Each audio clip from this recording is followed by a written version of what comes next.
Welcome to the Afterspin, opinions from thought leaders in our state. I want to ask Anna Beavon Gravely and Rob Schofield. It's no secret that portions of our state don't have access to high-speed broadband internet. We just learned that several rural communities are going to follow the lead of a similar effort in Raleigh by developing what are called co-working hubs. Here, a business can rent space to get high-speed internet access, as well as other services like conference rooms. What do you think of this business solution, Anna Beavon?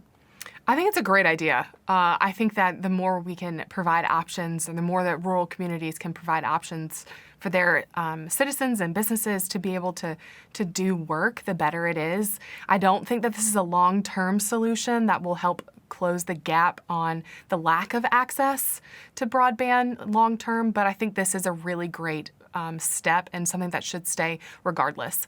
Rob, your take on these co-working spaces? Fine. It's a nice niche little, addition to the system. But obviously, as you have alluded to, we've talked before on the show, broadband internet today is like water and sewer. I mean, you have to have it to live in a community these days. You can't participate in education and employment. Your economy suffers. We have got to have universal broadband internet across our state. And the big stumbling block there has been big telecoms that have gone to the legislature and blocked local communities and the League of Municipalities from getting legislation passed that would actually allow public-private partnerships between local governments and business to build these kind of systems. They've been done in a few communities and worked great. I was on a radio show this week with some folks on the Outer Banks. They were describing how kids are having to drive to McDonald's or Starbucks or whatever to get online. We can't keep living that way in the 21st century. This is something we should have dealt with decades ago. And indeed, it's been blocked by big, high-powered corporate lobbyists at the General Assembly who it's like rural electrification 80 or 90 years ago. It wasn't profitable for the big companies to go into specific areas, but they don't want anybody else to do it just in case. And they've stopped cities from doing it themselves. That needs to stop. Anna Beavon, Harry Brown, state senator, has really been on this bandwagon for a long time, trying to get high-speed internet broadband into a lot of these rural communities that don't have it. Are we doing enough? Well, I think that certainly the coronavirus has brought the emphasis on the need for broadband to the forefront, and it's really just staying there.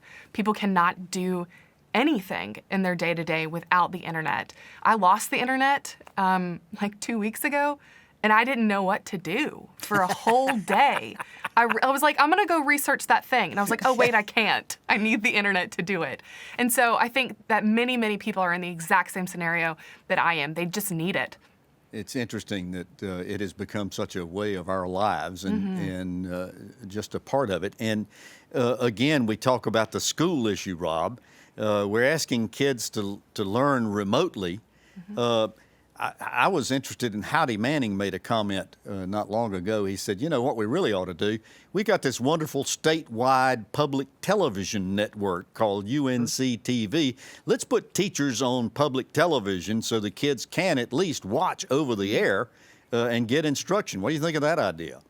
Sure, it's another creative solution. It's a Band-Aid on a much bigger and deeper problem, but we're all going to have to pull together over these next, for probably another year to come up with these kinds of partial solutions to a crisis to which there just aren't any really good answers. The real good answer, of course, is that we get a vaccine, we get treatment, and we get people back to leading normal life, but that's going to be a way off. So yes, that's a great idea, but again, I can't emphasize enough. We had Paul Meyer, who runs the League of Municipalities, on our radio show a couple weeks ago, and he said we need action from the General Assembly to allow cities to build these networks, and we've stopped them from doing it so far.